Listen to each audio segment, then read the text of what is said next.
So with Ghost Mode being out and so many different questions being asked about it, I figured I would put together a top 5 tips and tricks for Ghost Mode that you can follow. Now, of course, on here, I'm going to be listing things that you should be doing and things that you should not be doing. And for those of you that have already made it through the entire campaign and you guys are trying to tier up to tier 1, I do have a list of missions within this video that you guys can use to rinse and repeat and get to tier 1 as fast as possible. So like always, let's waste no more time and let's get right into the video. Now, starting off with tip number 1, everyone seems to have this misconception that you have to do Ghost Mode in a high level difficulty, which is actually not true at all. You can complete the entire campaign in arcade mode and you will still get the full Exo Suit, every single piece of them. And you will also get the same prestige credits as somebody that completed it on extreme mode. So there is no type of benefit other than obviously your enjoyment doing it on extreme or doing it on arcade mode. So it really all comes down to your choice. So don't beat yourself up about it if you're just trying to get the Exo Suit to wear it in Ghost War. There's no need for you to play the campaign all over again on extreme mode. So that is for tip number 1. Make sure that you guys are doing it on the easiest difficulty if you're just trying to get the Exo Suit. Now for tip number 2, the actual campaign part, doing it in arcade,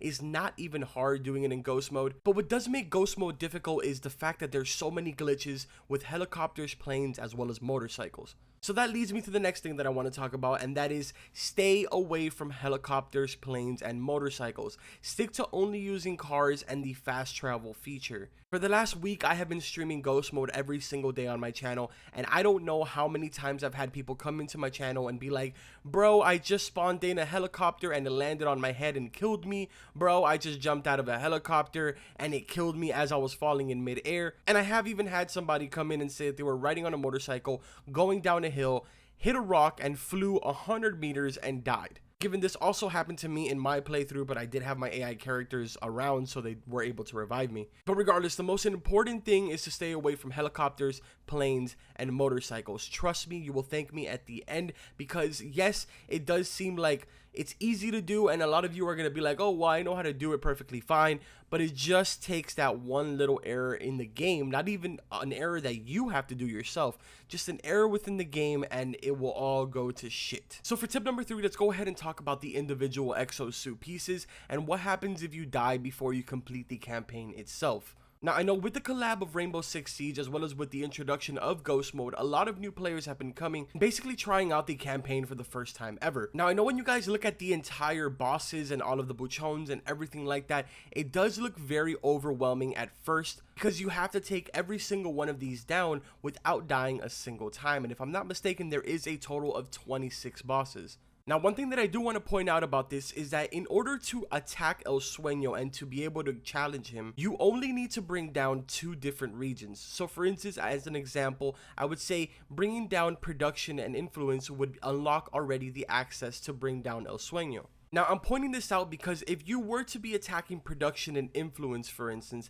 and you died, you have already unlocked the 2 Exo pieces for those regions, assuming you completed them 100%. If that is the case, you don't have to beat yourself up about it. You can actually just start up another Ghost Mode. Now, given you aren't going to have any of the items that you had previously found, so that will make it a little more frustrating, but you're only going to have to take down the other 2 regions in order to get those Exo pieces, and then you will also still unlock El Sueño rather than having to do all 4 of the regions. Now, I'm pointing this out because I feel like not a lot of people know about this, and when they look at it at first, it does seem like you have to do a lot without dying. And I honestly think that is what's stopping a lot of people from going towards the actual Exo Suit itself. Because to be 100% honest with you, the campaign part in Ghost Mode is probably the easiest out of the entire process. The hardest part is going to be getting to actual tier 1 mode, so that way you unlock the gold Exo Suit. And that is exactly why for the next 2 tips, I will be focusing on strictly the tier mode now. So moving into tip number 4 is going to be tier mode. So the moment that this is all going to become extremely hard for a lot of you is going to be going after the gold Exo Suit. I myself have been going after it for the last couple of days, and actually last night on my very last mission, after a crazy stream, my mind was just everywhere and I unfortunately fucked up and I ended up killing myself at tier 31. But throughout my short attempt of getting to actual tier 1, I learned one thing, and that is that boosters are very important.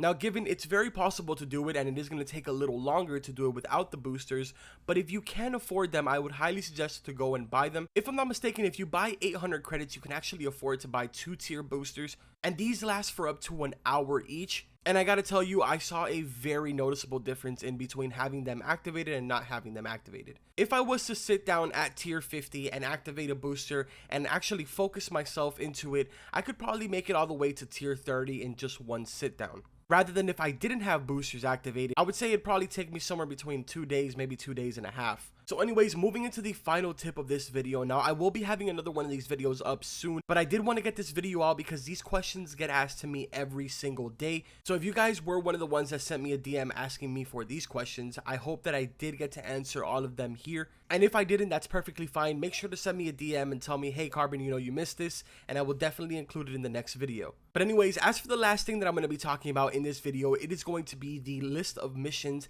that I was doing to get myself all the way to tier 1. Now, I do have a full list of about 6 or 7 missions that you guys can go ahead and rinse and repeat every single tier. Keep that in mind, that in order to do these missions over and over again, you have to only do them once per tier. Meaning, if you're tier 49 and you go ahead and do the Boston Reed mission and that gets you to tier 48, you can actually go ahead and leave and come back and do the Boston Reed again because of the fact that you are in a new tier. So now I'm going to give you guys the entire list of the missions. They're not going to be in any type of particular order, but I will say the region first and then I will say the name of the mission afterwards. So to start things off, in the Kawani region, the mission that I was rinsing and repeating over there was the Boston Reed mission. It is extremely easy to do. All you have to do is just show up to the area, take out all of the Santa Blanca that are there. Boston Reed will fly in a helicopter. You can pull out your explosive drone, fly it up to the helicopter and blow it up, and boom, you have now collected 4,000 tier points, or tier XP, whatever you want to call it. Now, another set of missions that you can do in the Kawani region are the convoys.